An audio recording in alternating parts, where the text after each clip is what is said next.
तेल अवीव, हायफा या शहरांवरती क्षेपणास्त्र हल्ले चढवले गेले।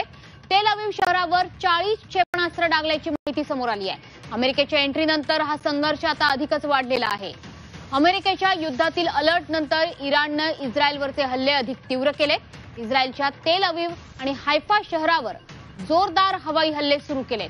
इराणने तेल अवीव शहरावर 40 क्षेपणास्त्र डागल्याची माहिती आहे।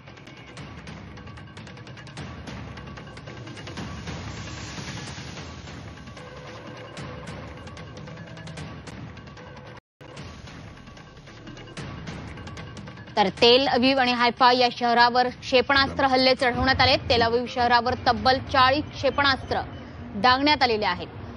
अमेरिकेच्या युद्धातल्या एंट्रीनंतर इस्रायल आणि इराणमधला संघर्ष आता अधिकच पेटलेला आहे।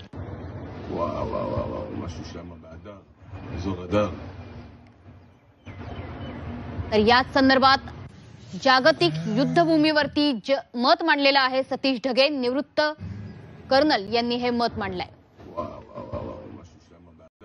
अमेरिकेनं इराणच्या 3 न्यूक्लिअर साइट्सवर हल्ला केल्याच्या काही तासाच्या आतच अपेक्षेच्या अनुसार इराणनं जे आहे जोरदार पद्धतीनं इस्रायलमध्ये हल्ले केलेले आहेत। मागच्या 1 आठवड्यापासून प्रत्येक दिवशी इराण हा इस्रायलच्या एअरडोम त्याचबरोबर त्रिस्तरीय एअर डिफेन्स सिस्टमला भेदून हल्ले करत आलेला आहे। आणि आता अमेरिकेनं इराण विरुद्ध केलेल्या हल्ल्यानंतर काही तासाच्या आतच इराणनं सुद्धा इस्रायलमधल्या हैफा सारख्या महत्वाच्या बंदरावर त्याचबरोबर इस्रायलची राजधानी असणाऱ्या तेल अवीववर जोरदार हल्ले केले आहेत। 30हून अधिक वेगवेगळ्या प्रकारच्या क्षेपणास्त्रांचा मिसाईलचा वापर इराणनं त्या ठिकाणी केलेला आहे। आणि याच्या माध्यमातून सरळ इराणनं अमेरिका आणि इस्रायलला हा मेसेजच त्या ठिकाणी दिलेला आहे की युद्धाची सुरुवात जरी तुम्ही त्या ठिकाणी केली असली तरी सुद्धा आमच्यामध्ये अजून सुद्धा दमखम बाकी आहे। आम्ही अजून सुद्धा काही तासातच तुमच्या मर्मस्थानावर, तुमच्या राजधानीवर